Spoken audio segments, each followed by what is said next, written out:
네, 지난해 중반까지 코로나로 숨지면 유가족에게 장례 지원비를 지급했었죠. 감염 방지를 위해 엄격한 장례를 치른 유족을 위로하기 위한 차원이었는데요. 그런데 당시 이렇게 장례를 치르고도 지원금을 못 받았다는 제보가 들어왔습니다.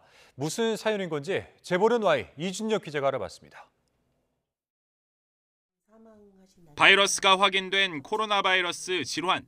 지난해 3월 숨진 이모 씨 어머니의 사망 진단서에 명시된 사인입니다. 전북 부안에 있는 노인 요양병원에 입원해 있던 이 씨 어머니는 같은 달 10일 코로나19에 확진돼 일주일 격리를 마쳤습니다.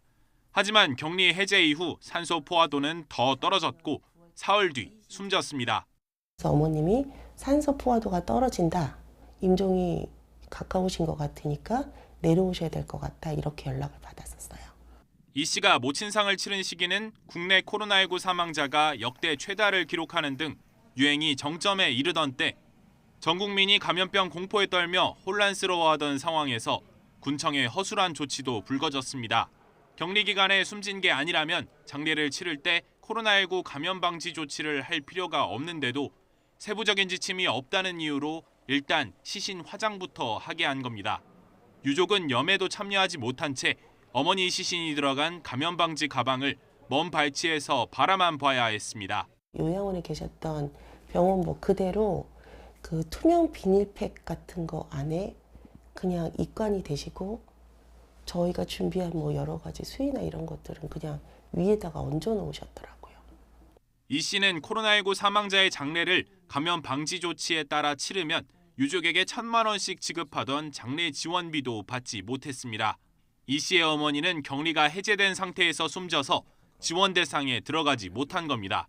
원래 내장을 해야 되는데 화장을 하셔야 되고 또 이게 뭐 황당한 그런 위로금을 주자는 그런 취지의 목적이기 때문에 사실 격리 해제 후라고 하면 이분이 전파력이 없다라고 저희는 판단을 하는 거라는 게 결국 질병청도 코로나19 바이러스 전파력이 없다고 판단한 이 씨의 어머니 시신을 화장하는 등 방역 조치를 엄격히 지키도록 해놓고 지원금은 주지 않은 셈입니다. 실제로 질병청은 시신을 통해 바이러스가 퍼질 가능성은 없다며 지난해 4월부터 코로나19 사망자 시신 매장을 허용하면서 장례 지원비 지급도 중단했습니다. 그런데 이전까지 들어온 지원비 관련 이의 신청 8,000건의 최종 결론은 1년 가까이 나오지 않았고 이 씨 어머니 같은 경우가 얼마나 되는지 파악된 것도 없습니다. 보건소 측도 병원에서 격리 해제를 했다는 부분이고 그리고 군청에서는 내용을 말 그대로 접수받아서 질병청에 전달하시는 역할이라고 하시고 질병청은 연락을 안 받으시고 이 씨는 장례 지원비 지급 불가 방침을 통보받은 뒤 질병청 담당자에게 수십 차례 전화를 걸어봤지만 반년 동안 한 번도 통화하지 못했습니다. YTN 이준엽입니다.